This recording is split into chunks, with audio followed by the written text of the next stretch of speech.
absar, gejuk penglihatan, wal afidah, dan hati nurani. Untuk apa? La'allakum tashkurun, agar kita bersyukur dengan apa yang kita miliki. Maka konsep yang pertama, bersyukurlah apa yang kita miliki. Pada malam yang berbahagianya, rame gop hai di meja tarawih, di meja tarawih, alhamdulillah. Igop lalu dengan kegiatan masing-masing, lalu ngenyo, lalu ngenji, diberi kesibukan oleh Allah yang lain-lain. Kita datang kemari bisa khusyuk solat di sini, alhamdulillah. Yang pertama, syukur kepada Allah kalau ingin bahagia. Yang kedua adalah, konsep daripada bahagia adalah, jangan pernah kita membanding-bandingkan nikmat yang ada pada kita dengan yang orang lain. Orang yang suka iri atau membanding-bandingkan nikmat yang ada pada dirinya dan orang lain, dia tak akan pernah bahagia. Pakan igop nanyo, pakan igop meno, pakan igop mendi. Karena konsep daripada Allah, setiap apapun yang Allah berikan ada kebahagiaan di dalamnya. Maka bahagia itu bukan milik orang kaya. Bahagia itu bukan milik orang sehat. Bahagia itu bukan milik orang yang punya jabatan. Bahagia itu milik orang yang bersyukur dan orang yang tak pernah membanding-bandingkan nikmat dia dengan nikmat orang lain. Dia miskin, bahagia juga. Dalam kemiskinannya dia bahagia. Hana geik motor lagi tanya motor, geik tangan, dia bahagia dengan tangannya. Hana ki ke sebelah, dia bahagia dengan kaki satunya. Dengan syarat dia bersyukur dan tidak pernah membanding-bandingkan nikmat. Karena setiap yang gebida Allah, ada nikmat yang berbeda kepada orang. Jadi beda-beda gebi nikmat. Ilung kaim lembaga contoh menong. Anyo ilung dari Luk Sukun. Jadi waktu tamang jalan Selak Melaka kena long kalian tu sabuh keluarga tempat daerah Masjid Baitur Rahmat. Kalian sabuh keluarga limang lako geba becak. Perumah gedung elika becak barang. Pegat palang mana lah. Anak gendong bu mak yang mentau ubut tabah, dua buah anak hidup samping. Mungkin sebahagian orang melihat sayang malam-malam dengan becak, malam-malam dengan anak. Tapi bagi orangnya menyatakannya cukup bahagia. Itu pada pegah-pegah, oh hana bahagia lagi orang sayang dekat dia. Hana bahagia dah. Jadi jangan pernah kita banding-bandingkan. Dai kok nyan sang menyaur-urung lagi nyan, nah yang tayu motor dah nyo, hai biasa mentah-mentah. Ikutnya bahagia dengan apa yang Allah berikan. Yang penting dia bersyukur kepada Allah Subhanahu Wa Taala. Jadi bahagia itu kita ada kalian orang dengar ikut masjid. Tak kalian takkanlah mati sayang. Dengar tapi kan kau bahagia. Berapa lagi tapi kan. Jadi jangan pernah kita bandingkan kita dengan orang lain. Karena bahagia itu masing-masing Allah berikan kepada kita. Baik-baik tak dari rumah kau ubud. Dari tanya baik dah fikir rumah urung-urung yang raya, urung-urung kayanya. Kok bahagia? Punya tak ina musuh cetor pegah. Tak urung kaya, tak urung motor Pajero, tak urung jabat yang nana jabatan, tak wali kota cukup bahagia hana bahagia. Bahagia tak tanya. Menyatakan bersyukur.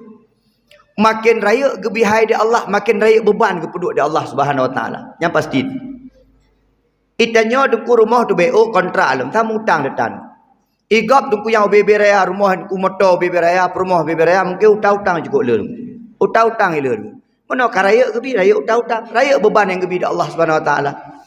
Kalau nyala buka contoh seperti mungkin agak-agak naga contohnya tapi gaklah. Ni orang kaya rumah beraya apa boh ke mana dua boh. Ini kalau. Yang kadang-kadang lakon nak kamaro, rumah nak kamaro. Dua boh lagi ni mit. Rumah beraya, rumah lah tak kampung. Boleh boh kakak lah tapi dua boh lagi orang. Dua orang ni mit. Itanya ni kalau rumah kontrak, kamar sabah lagi anu 17. Bak balik-balik nah cukup bahagia karena dia ni mian. Oi mana-mana laju. Yang pelan pegah jangan kita banding-bandingkan. Jadi kebahagiaan long kalan-kalan kata kalan ada jak bandar Acehnya ibu-ibu urang Sigli biasa. Ibu-ibu Siglinya menyegejak bandar daerah-daerah Selawah ni. Kenang motor, kenang baju putih Asamadia atau jak takziah kenang baju putih ada motor tu. Kem-kem utuh hujan getuk dengan koran tu. Itanya yang dalam motor-motor mewah kan takkan babak perumah tu menyana perumah takkan lihat bunda sayang kita lihat sayang go dia urang dalam motornya cukup senang yang pertikaan ni keadaan yang cepat nam nalum kok senang yang bahkan menyatakan motor dia hai ke urangnya galak gang-gang mana-mana dia kadang-kadang mendihan lagu dia motor air tu kena motor high es Karena na model urang galak masih, na model urang yang galak duduk dalam motor tapi culak oleh uluak. Jadi kebahagiaan itu masing-masing Allah berikan kepada kita.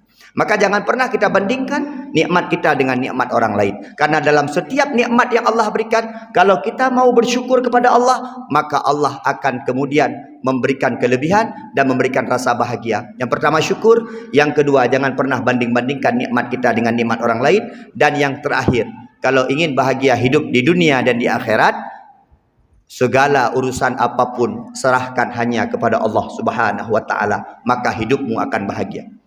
Kenapa selama ini kita tidak bahagia? Karena kita suka menggantungkan hidup pada manusia. Orang yang suka menggantungkan hidup sama manusia, maka biasanya akan kecewa aku. BJO dah pegah, pilih resi kampung. Tak dukung habis-habisan.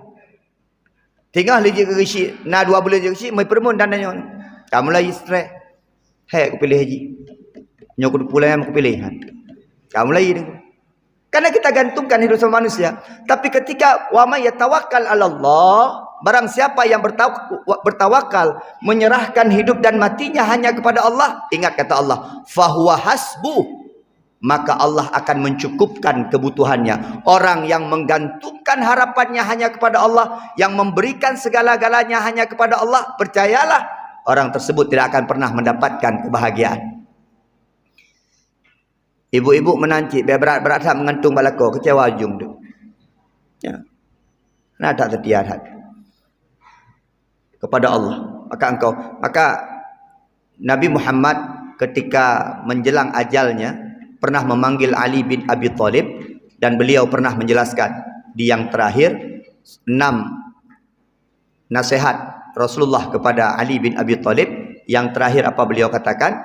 Hai Ali, kalau nanti engkau melihat manusia sibuk menggantungkan hidupnya hanya kepada manusia, menggantungkan hidupnya kepada makhluk, maka engkau Ali gantungkan hidupmu hanya kepada Allah Subhanahu wa taala.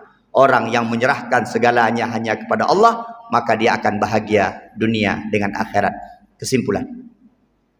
Jadi hanya panjang-panjang hal di malam dengar ceramah. Yang ya di mana dengar ceramah di malam tepu mesti kerek dah. Tapi paling kurang mana ilok mentang kajian. Nyo lagi lum pegah mana tu ada dua kada silap, alhamdulillah ya Allah. Mengganto silap mungkin tinggal yang lebih baru ini, alhamdulillah ya Allah. Bersyukur kepada Allah, jangan banding-bandingkan nikmat. Yang terakhir adalah serahkan hidup dan mati hanya kepada Allah Subhanahu wa taala, maka kita insyaallah, dan pada akhirnya seringlah panjatkan doa di hadapan Allah. Rabbana atina fid dunya hasanah wa fil akhirati hasanah wa qina adzabannar. Sampai jumpa di syurga. Assalamualaikum warahmatullahi wabarakatuh.